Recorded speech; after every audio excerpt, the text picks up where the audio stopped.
Igreja da Boa Nova de Terena, a Landroal.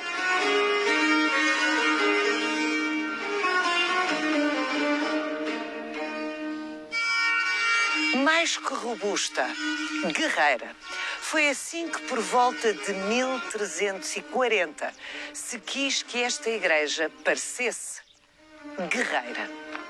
Não é caso único em Portugal, mas no género é um exemplo perfeito. Muitas são as incógnitas, as dúvidas, as lendas sobre a igreja da Boa Nova de Terena. Terá sido construída sobre um templo a um deus pagão? Será todo este território sagrado há milhares e milhares de anos? A verdade é que já no século XIII, Afonso X de Leão e Castela cantava os milagres de Santa Maria de Terena, que aplacava brigas, curava doentes e ressuscitava mortos. Vai querer saber mais? Venha connosco nesta visita guiada.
José Custódio Vieira da Silva. É um bocadinho insólito, no meio destes campos, de repente, esta igreja fortaleza com este ar ameaçador, mas fundamentalmente lindíssima. É, de certa forma, um paradoxo, concordo perfeitamente, Paula. Ainda por cima, neste sítio, parece quase imaculado, é um tipo de igreja que Mário Tavares Chicó, um dos principais historiadores de arte do século XX, criou. Igreja Fortaleza. Se há igreja Fortaleza em Portugal, esta é o modelo por excelência, o modelo assumido. Desde o aspecto compacto. Sim, robusto, não é? Sem qualquer decoração dos muros, até aquilo que mais individualiza o sentido militar da construção, as ameias que coroam todos os muros, todas as paredes da igreja, e nas ameias percebem-se as seteiras, características exatamente de um sistema fortificado, de um castelo, até um sistema que é também inovador, e também passa por aí muita da originalidade desta igreja, que é a colocação de balcões sobre as portas de entrada. Balcões cuja base é feita por orifícios, chamados matacães, e o nome também diz tudo, destinados a proteger a entrada, ou seja, os pontos fracos. Os inimigos não conseguiriam franquear a porta sem ser atacados pelos buracos na vertical, com exatamente. Projéteis que seriam disparados na vertical e que evidentemente causariam a sua moça, claro, mesmo aos capacetes de metal que eventualmente levassem na cabeça. Para além deste aspecto denso dos muros fortificados sem cedência nenhuma a qualquer decoração, os próprios cantos da Igreja Fortaleza são cortados. Ou seja, aquilo que em linguagem militar se diz para evitar os pontos mortos. E se dermos uma volta a este edifício, perceberemos então melhor isso. A Igreja da Boa Nova, mas conhecida há muito tempo por Santa Maria de Terena, é uma pequena edificação. Vamos dar a volta, não custa nada e é uma beleza. É aquilo que chamaríamos ermida e que hoje, como há centenas de anos, mantém essa função. Uma ermida está afastada, isolada. É isso que continua a ser esta igreja. Ao darmos esta volta, percebemos também um outro elemento que eu há bocado não referi, que é o facto das janelas se reduzirem também a estreitas frestas, acentuando, uma vez mais, este caráter austero, duro, de fortaleza. E estamos a passar aqui num dos braços da cruz, porque era esse outro aspecto que eu queria sublinhar, é que esta igreja é muito original porque adota a planta em cruz grega, ou seja, uma cruz com 4 braços iguais. Este pequeno ressalto aqui, que parece contrariar o que estou a dizer, mas tem a ver com a sacristia, um elemento que é sempre necessário para as necessidades do culto e, portanto, originou este pequeno ressalto que perturba esta tal planta em cruz grega. Mas não impede a leitura, não é? De maneira nenhuma. Consegue perfeitamente ler-se essa planta. Eu acho sempre fascinante porque estas plantas, nestas edificações multisseculares, porque de alguma forma é como se eles tivessem a possibilidade que nós hoje temos, que é de ver de cima. E não tinham, não é? Não tinham. Era uma intenção exclusivamente espiritual. Não havia a expectativa de fruir da vista aérea, como é óbvio, não é? Não, de maneira nenhuma. Isto tem a ver com a arquitetura, com o seu desenho, com a sua elaboração, com a sua construção. Queria só sublinhar que aqui é a zona da cabeceira da igreja, ou seja, onde está o altar-mor. E é, naturalmente, a única face desta cruz centralizada que não tem porta. Exato. Tem uma fresta ainda mais pequena, que era a única iluminação nesta zona da igreja. Mas continuando ainda com a planta cruz centralizada, é muito raro no Ocidente, na Europa Ocidental, a utilização deste tipo de planta. Ela é muito comum no Oriente. O mundo ortodoxo, desde a Grécia, de Istambul até Moscovo, adota por sistema a planta de cruz centralizada, ou chamada também cruz grega. O Ocidente não, preferiu sistematicamente a chamada cruz latina, isto é, um dos braços da cruz é mais comprido que todos os outros. E normalmente aqui no Ocidente, quando sucede utilizar-se a planta centralizada, estão muitas vezes associadas a monumentos funerários, o que não é necessariamente o caso desta, e por isso a torna uma vez mais também muito original. Em Portugal, se quisermos lembrar, digamos, a igreja de planta centralizada por excelência é a Charola de Tomar.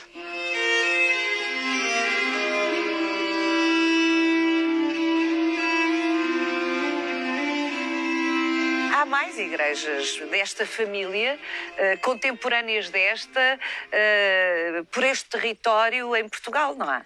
Não muitas, mas há.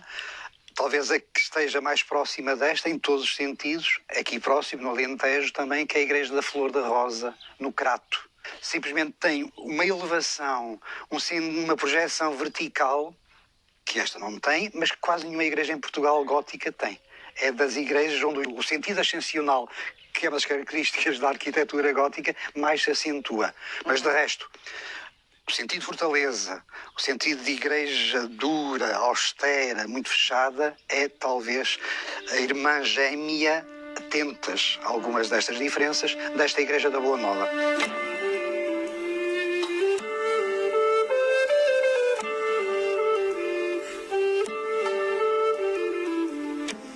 Estas igrejas, pelo menos esta de Terena, ao que sei, nunca foi protagonista em nenhum combate.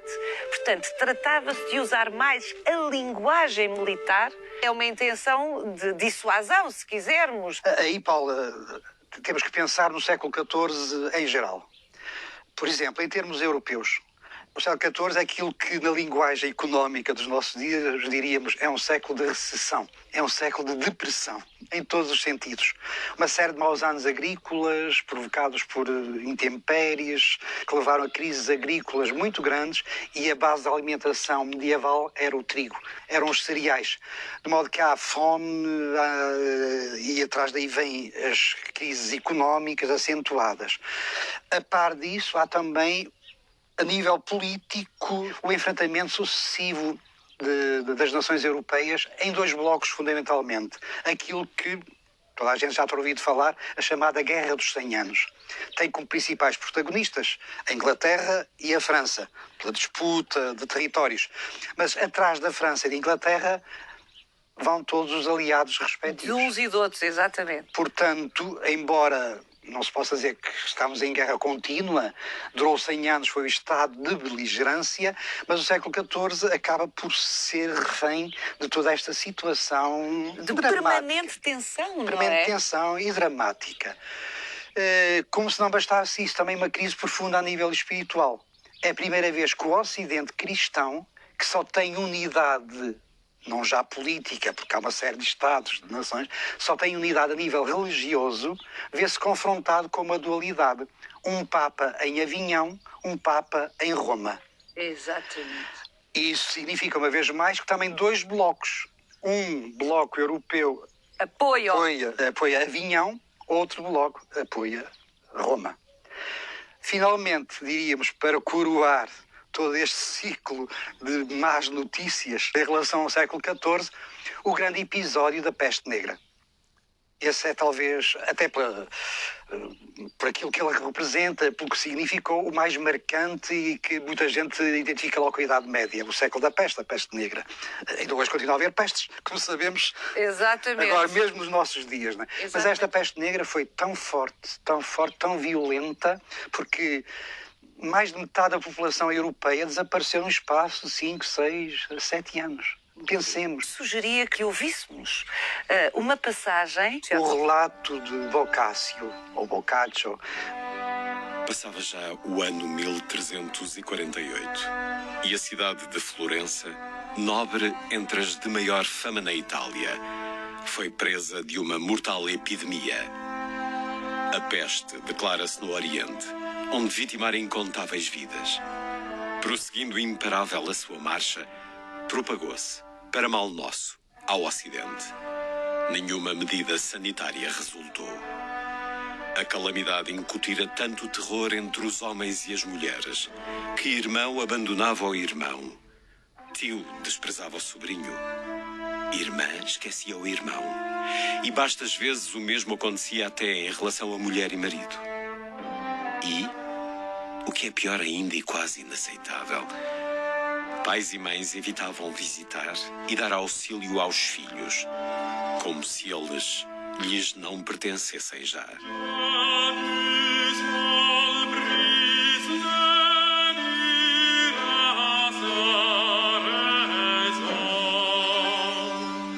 José Custódio, e o fundo artístico desse século XIV tão sombrio, como nos descreve, e Boccaccio também nos descreve no que respeita à peste negra, é a arte gótica.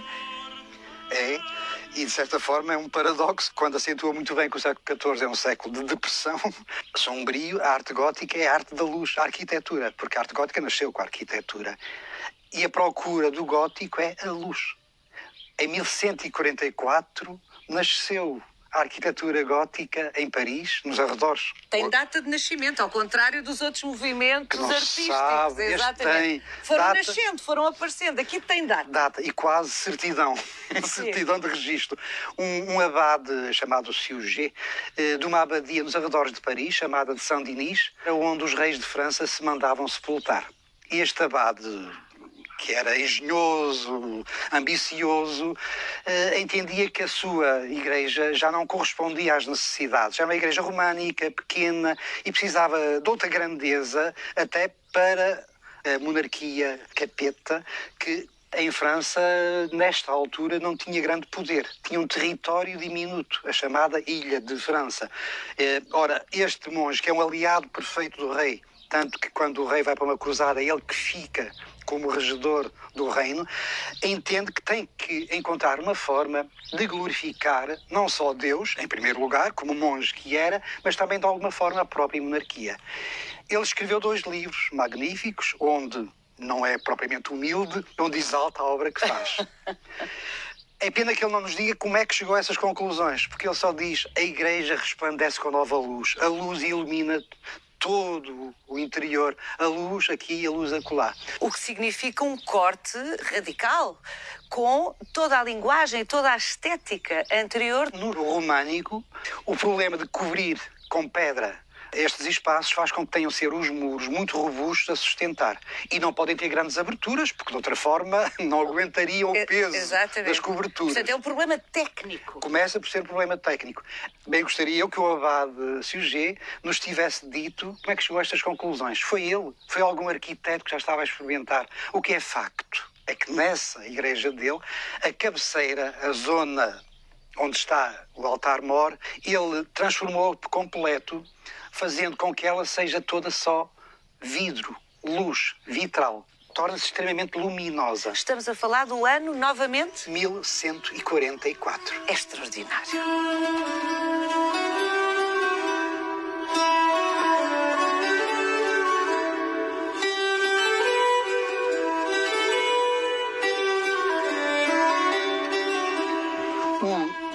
Retirar a carga do peso da abóbada, dos muros, para que eles se rasgassem cada vez mais, de uma forma tão elegante e que tem na ogiva o seu elemento precursor e definitivo, é qualquer coisa que na Europa nenhuma outra arquitetura conseguiu. Rapidamente, esta nova forma de construir, ou perseguir este ideal de luz, expandiu-se muito rapidamente nos territórios do rei de França. Por isso é que ela é muitas vezes associada à monarquia francesa. Nas cidades, Chartres, o gótico, alcança pela primeira vez todos os seus pressupostos técnicos e estéticos. É a catedral gótica por excelência, no sentido que aí está já tudo plasmado. A partir daí é melhorar. Preciso fazer aqui um parênteses. Estas obras eram de tal maneira grandiosas que poucas se completaram. Chartres é um caso único, por exemplo, e Amiens também. Algumas só no século XIX, com o romantismo, é que foram concluídas. Imagine. E outras nunca foram concluídas. Por isso é que, por exemplo, Notre-Dame de Paris tem aquelas torres quadrangulares, mas faltam-lhe os pináculos, porque nunca foram feitos. Mas isto para dizer que o século XIII é um dos séculos mais importantes da história da Europa. É um século luminoso, como o próprio gótico. E basta ler, enfim, todos os autores que se dedicam à Idade Média para perceber isso. Falarmos do século XIV é exatamente o inverso. Ou seja, devido a todos aqueles problemas que há bocado falamos, não há espaço, nem tempo, nem dinheiro para continuar com estas grandes obras. Portanto, as catedrais param. Por norma, enfim, há trabalhos residuais, mas não avança a construção. Só no século XV, passado todos estes problemas, é que a arquitetura gótica retoma de novo um fôlego que a vai levar pelo século XVI diante, e em certos casos XVII, e permitam-me a irreverência, se calhar e a ousadia, e pelo século XX e XXI. Porque se formos um pouco, sobretudo os países anglo-saxónicos, o que vemos é construir-se em neogótico. Já pensou, por exemplo, a Catedral de Nova Iorque, a Catedral de São Patrício, que dizem que é uma catedral gótica? É uma coisa recente. Portanto, é um modelo estético a que se continua a recorrer. É que se continua a recorrer. Mas nós estamos no século XIV, José Custódio. É o século que vê nascer esta igreja. E esta igreja não se apresenta com essa descrição luminosa. Por as razões que já apontámos para a Europa, também se passa, de certa forma, a mesma coisa. Dom Dinis é que inicia o século XIV, sucede-lhe Afonso IV, e será no tempo deste rei que esta igreja é construída. Mas, para além de todos os problemas que falámos para a Europa, que aqui se fazem sentir também em Portugal, há problemas específicos. Há guerra civil entre Dom Dinis e seu filho. E todos conhecemos a Rainha Santa Isabel, a tentar interceder, fizeram as pazes. O filho de Dom Afonso IV... Mas a guerra foi longa ainda. Foi. O nosso conhecidíssimo Dom Pedro também se revolta contra o pai. Portanto, continuamos em guerra civil. Não só guerra civil, também exteriormente, e aqui vamos bater em cheio nesta igreja, exteriormente há um dado muito importante. Os mouros de Marrocos tentam, por uma última vez, conquistar a Península Ibérica de novo. E é aqui que emerge a Batalha do Salado.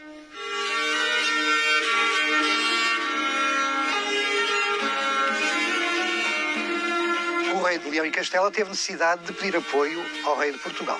Isto para explicar que o século XIV português também é um século de retração. Neste contexto, o que é que ressalta no século XIV? A construção militar. É o século de construção de castelos, sobretudo o rei Dom Dinis, pelo menos atendendo ao que as crónicas dizem. Muitos castelos já vinham de Afonso III, outros são completados no reinado de Afonso IV, mas é a arquitetura militar. Estamos num tempo de definição definitiva de fronteiras. Não esqueçamos Alcanizes, o Tratado de Alcanizes, no fim do século XIII. Aqui alguns territórios, Ouguel, etc., que ainda sofrem uma ligeira alteração, mas estamos a compor o traçado definitivo do território. E o que é fundamental num Estado? Marcar as suas fronteiras. Exatamente. Nós estamos aqui a olhar para Espanha. Terras de Espanha, estamos na raia. Para a Espanha. Portanto, desde logo, a primeira observação que eu faria é que o sentido fortificado desta igreja, a par de outros, mas também tem a ver um pouco com este sentido de marcação de um espaço. E de um espaço fronteiro ao, não é inimigo, mas ao vizinho. Pontualmente inimigo. Pontualmente, ou muitas vezes, nesta Idade Média, inimigo. Isto para dizer que talvez a grande arquitetura do século XIV, em termos, eu diria, estéticos, seja a militar, sobretudo as duas grandes torres de homenagem, que são os símbolos ex-libris desta época, aqui bem perto, Beja e Estremoz.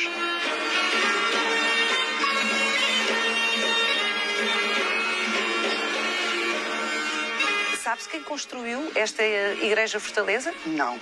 Como na maior parte dos casos na arquitetura e na arte medieval, está tudo envolto, ou por perda dos documentos, ou por isto ou por aquilo. São poucos os artistas. Mas terá sido uma encomenda régia? Tudo leva a crer que sim, atendendo desde logo a um outro sinal que está bem visível aqui aos nossos olhos. O escudo régio sobre este balcão na porta principal. E ali a porta norte repete também o escudo régio. O que nós vemos é um brasão régio já com a reforma feita por Dom Afonso III, que é a colocação dos castelos, a chamada bordadura dos castelos, que aqui estão em número de 15, no brasão régio.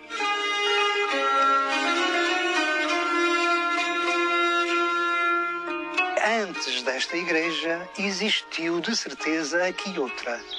E um dos documentos mais significativos e até, eu diria, comoventes, porque se trata de poesia, trata-se de lírica, são o célebre livro das Cantigas de Santa Maria de Afonso X, o Sábio de Castela. As Cantigas de Santa Maria são a obra poética de um rei, Afonso X de Leão e Castela, dedicado aos santuários marianos. O único, é muito interessante, o único santuário português que ele refere, de que ele fala, é Santa Maria de Terema. Assim como ouvi a quem isto me há contado, em Riba de Guadiana há um lugar muito honrado, e Terena lhe chamam lugar muito santificado, onde muitos milagres a senhora faz.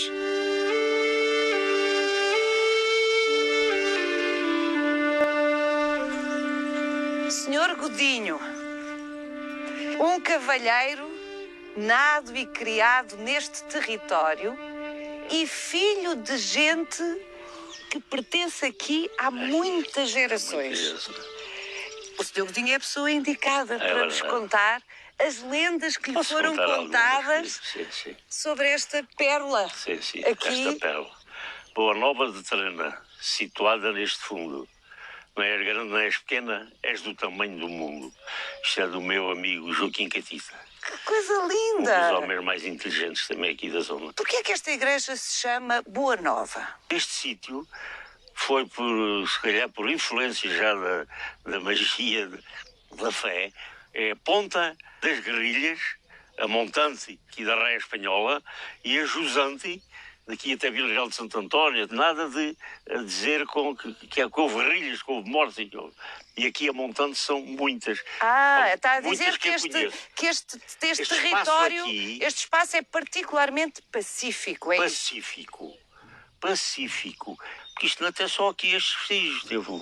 Teve o tal endovélico, mais umas coisas além às águas frias, que é, se avista lá aquele monte, embaixo que há lá ainda vestígios. Porquê é que o Sr. Godinho acha que as pessoas continuam a vir prestar homenagem e fazer pedidos a Nossa Senhora de Terena há, por esta altura, 8 séculos? Há mais de 800 anos, pelo menos. Essa pergunta é muito pertinente, precisamente porque nunca mais acaba a necessidade das pessoas terem que recorrer à fé. Acabou a guerra do ultramar, há outras guerras, há outras pestes, há outras coisas. Há outras dores, há sempre dor. Há sempre dores. E as pessoas vêm ali. E há que respeitar essas pessoas. Pela experiência que eu tenho da vida com estes 86 anos, nada é impossível. O querer tem muita vontade. Temos é que querer. Deus diz-nos, põe a mão, o Deus em que cada um acredita, é bom que se fez isto. Põe a mão que eu te ajudarei.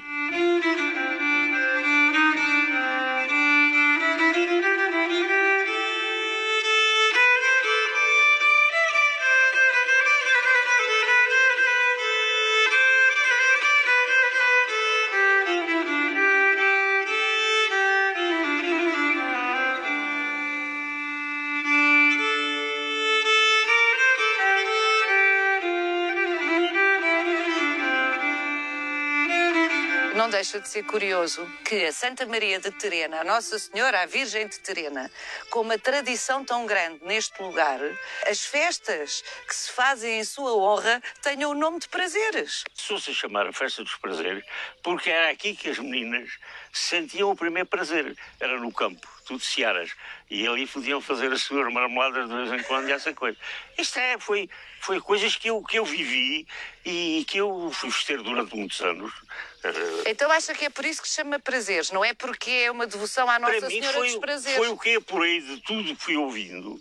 E eu fui sempre um indivíduo que perguntava aos velhos, aprendi muito com os velhos e até com os jovens. Ainda hoje aprendo com a juventude, com os amigos dos meus netos, com coisas, não é? Ainda aprendo coisas com eles. E nós dizemos que a juventude está perdida, não está nada. Assim é que eu gosto de ouvir-te. E é isso mesmo. Nada.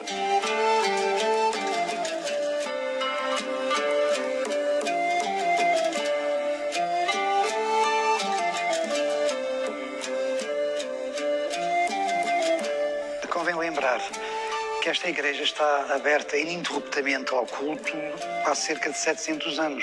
Não é uma coisa muito vulgar. E também por isso, quando se entra, toda a decoração que hoje preenche todas as paredes, desde estas daqui da entrada onde nos encontramos, em tons fortes de azul, que são do século XIX, é um gosto popular, interessante, que dá também a noção do que isto representa para uma população daqui, das redondezas, em função das romarias. É uma devoção fortíssima.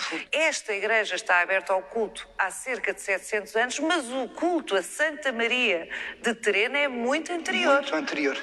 Muito anterior. É um caso, diríamos, de longevidade verdadeiramente notável. A par de um século XIX, de um sabor popular, temos, por exemplo, o gosto do barroco nestes dois altares laterais e, sobretudo, na cobertura, na abóbada, com os 8 reis de Portugal e mais em cima cenas tiradas do Apocalipse. Mais notável, devido à sua qualidade, é o retábulo tardo-renascentista, ou como até há pouco tempo se chamava maneirista, que está atribuído a um pintor, Francisco de Campos, que trabalhou muito nesta zona, de grande qualidade e, como diz um investigador espanhol, um caso raro, porque normalmente estes retábulos renascentistas são em volume, são em escultura, e este é dos poucos que é em pintura.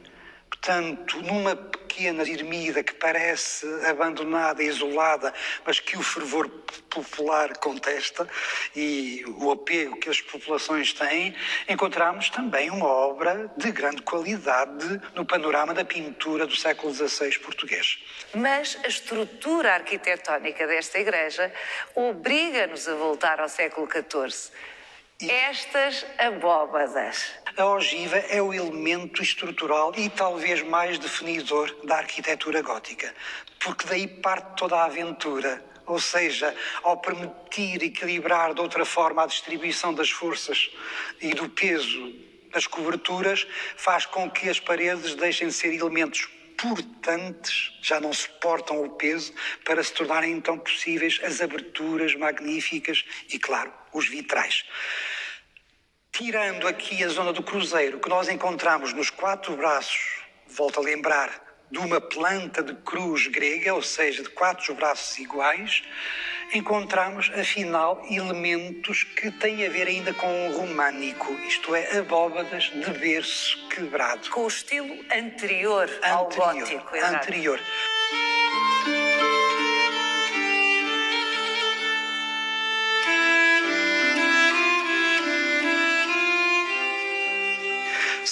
se conta, a rainha de Castela, Dona Maria, filha do nosso rei de Portugal, Afonso IV, foi mandatada pelo marido para pedir socorro, auxílio ao pai.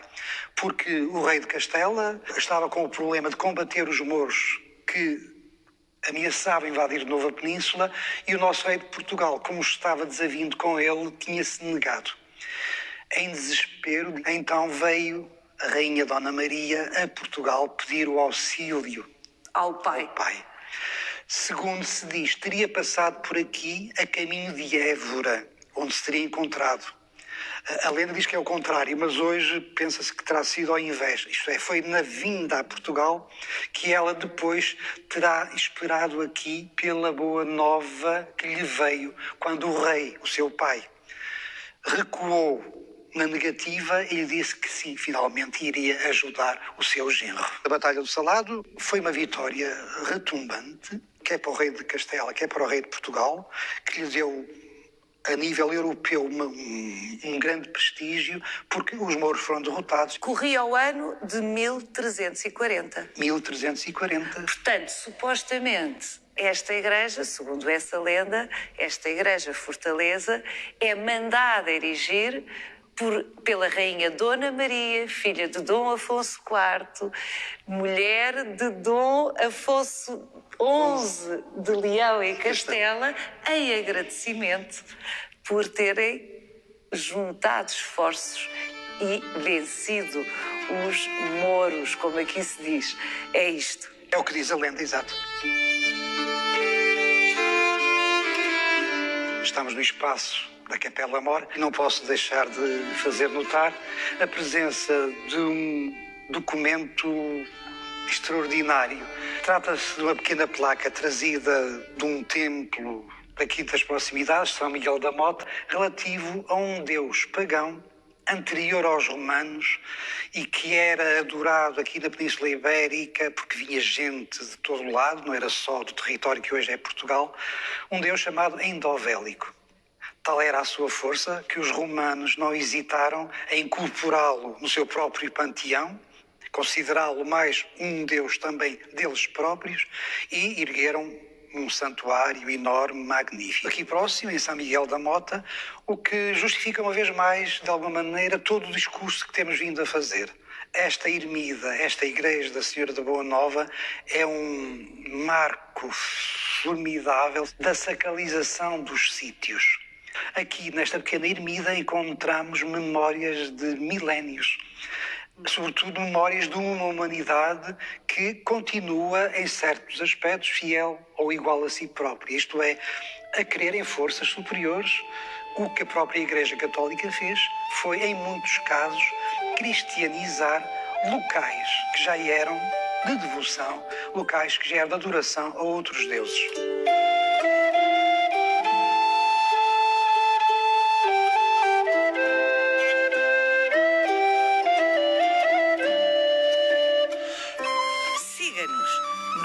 Instagram, no Facebook e na nossa página onde pode rever este e os outros Visita Guiada.